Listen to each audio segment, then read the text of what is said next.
డిబేట్లోకి వెళ్దాం. అందుకన్నా ముందు వివరాలు ఒకసారి చూద్దాం.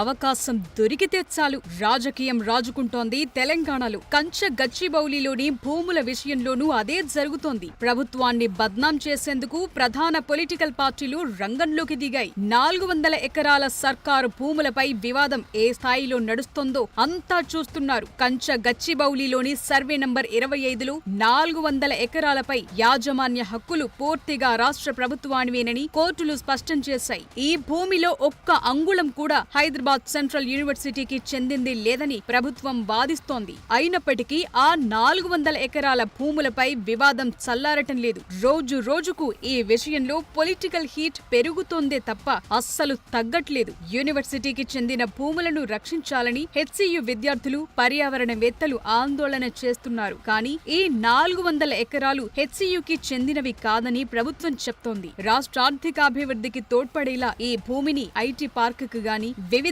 అభివృద్ధి ప్రాజెక్టుల కోసం వేలం వేయాలని సర్కార్ భావిస్తోంది. ప్రభుత్వ ఉద్దేశం మంచిదే అయినప్పటికీ కొందరు వ్యక్తులు, పార్టీలు పనిగట్టుకుని మరీ తప్పుడు ప్రచారం చేస్తున్నారు. దాంతో జనంలో ఏది వాస్తవమో ఏది అబద్ధమో అర్థం కాని పరిస్థితి నెలకొంది.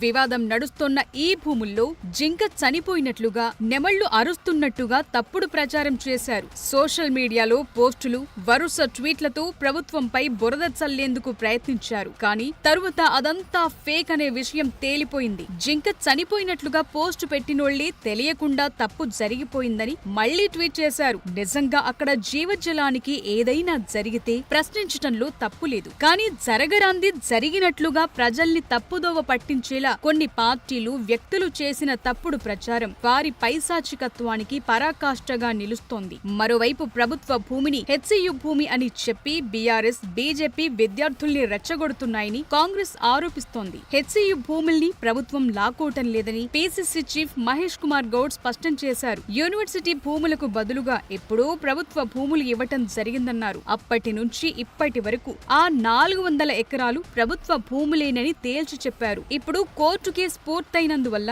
భూములు స్వాధీనం చేసుకుంటున్నట్లుగా తెలిపారు. ఇక ఈ భూ వ్యవహారంపై మహేష్ కుమార్ గౌడ్ సంచలన ఆరోపణలు చేశారు. గత ప్రభుత్వంలో మంత్రిగా వ్యవహరించిన కేటీఆర్ మైహోం రామేశ్వరరావుతో లోపాయికారి ఒప్పందం చేసుకున్నారని, హెచ్సియు భూముల్లోనే మైహోం విహంగ అపార్ట్మెంట్లు నిర్మించారని ఆరోపించారు. అప్పుడు జింకలు, నెమళ్లు కనబడలేదా అని ప్రశ్నించారు. నువ్వు చేసినటువంటి తతంగం, మైహోం రామేశ్వరరావుకు నువ్వు చేసినటువంటి లోపాయికారి మద్దతు, తద్వారా హెచ్సియు భూములు కబ్జా చేసుకునే భవనాలు నిర్మిస్తే ఆనాడు నువ్వు ఇవాళ ఎట్లా మాట్లాడుతూ ఉన్నావు?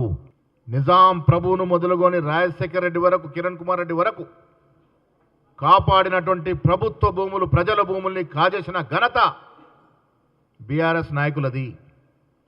కేటీఆర్ చుట్టూండే మంత్రులు, ఎమ్మెల్యేలు బాజాప్తగా భూదందా చేసి భూబకాసులుగా మారి రాష్ట్ర భూముల్ని, రాష్ట్ర ప్రభుత్వ భూముల్ని కాజేసినటువంటి వాస్తవాలు ఇలా తెలంగాణ ప్రజలు మర్చిపోలే. హెచ్సియు భూముల్ని ఆక్రమించి అపార్ట్మెంట్లు నిర్మించారని మైహోం విహంగ దగ్గర ఎమ్మెల్సీ బల్మూర్ వెంకట్ నిరసన చేపట్టారు. కేటీఆర్ కనుసన్నల్లోనే మైహోం విహంగకు అనుమతులొచ్చాయని, 100 ఫీట్ల రోడ్డు కూడా వేశారని ఆరోపించారు. యూనివర్సిటీ భూములు ఆక్రమించి కమర్షియల్ నిర్మాణాలు చేపట్టినప్పుడు నెమళ్లు, జింకలు కనిపించలేదా అని ఫైర్ అయ్యారు.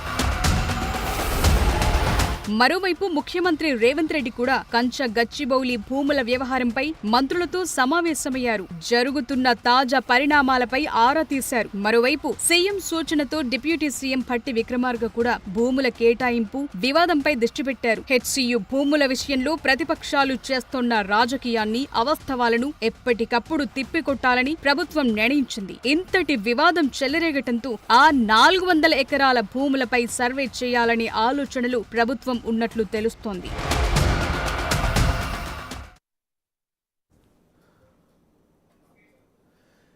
ఇదే అంశంపై మనతో చర్చలో పాల్గొనే